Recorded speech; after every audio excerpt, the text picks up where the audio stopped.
ఇది ఇక్కడ యగలాస్పురం, ఇది ఎవరు సంకపురం కదా, సంకపురం గ్రామము, మన ఐజ మండలము, గద్వాల జోగులాంబ జిల్లా. మన లక్ష్మణ మాటల్లోనే ఇందాము. మన అప్ సైడ్ ఫస్ట్ నుంచి వాడుతున్నాడు, పత్తికి మిరపకి వాడుతున్నాడు. ఇది సంవత్సరం కొత్త వాడినాడు. ఆయన మాటల్లోనే ఇందాము. ఎట్లా ఉంది ఆయన ఎక్స్పీరియన్స్ ఏమనేది చెప్పనా, ఎట్లా వాడినావు, ఎట్లా కనిపిస్తుంది తేడా? నేను సంకాపురం గ్రామం, ఐజ మండలం, గద్వాల తాలూకా. అప్సైట్ మందు 10 లీటర్లు వాడినా. ఇప్పటికి పత్తికి ఒక 5 లీటర్లు వాడినా, మిరపకి 5 లీటర్లు వాడినా.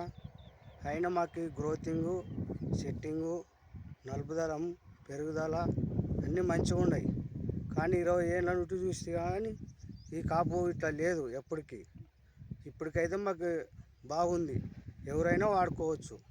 పత్తి పత్తి పంటలో ఏం తేడా చూసినావు నువ్వు? పత్తి కండ బొగ్గలు గొగ్గి వస్తుంది ఎప్పటికీ. ఆ గొగ్గి రాకుండా మంచి కండ ఇట్లా పడితే ఊడొస్తుంది పత్తి.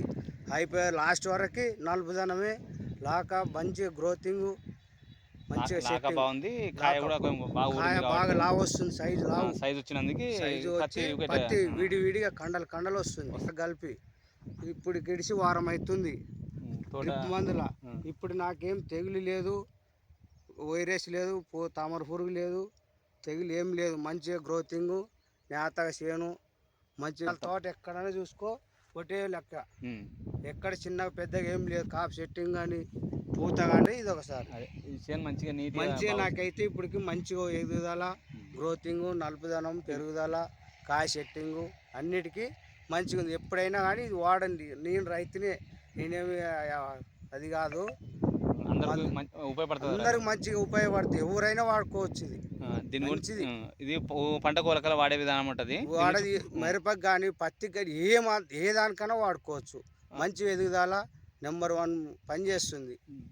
దీని నుంచి పూర్తి ఇన్ఫర్మేషన్ కావాలనుకుంటే నా నెంబర్ కాల్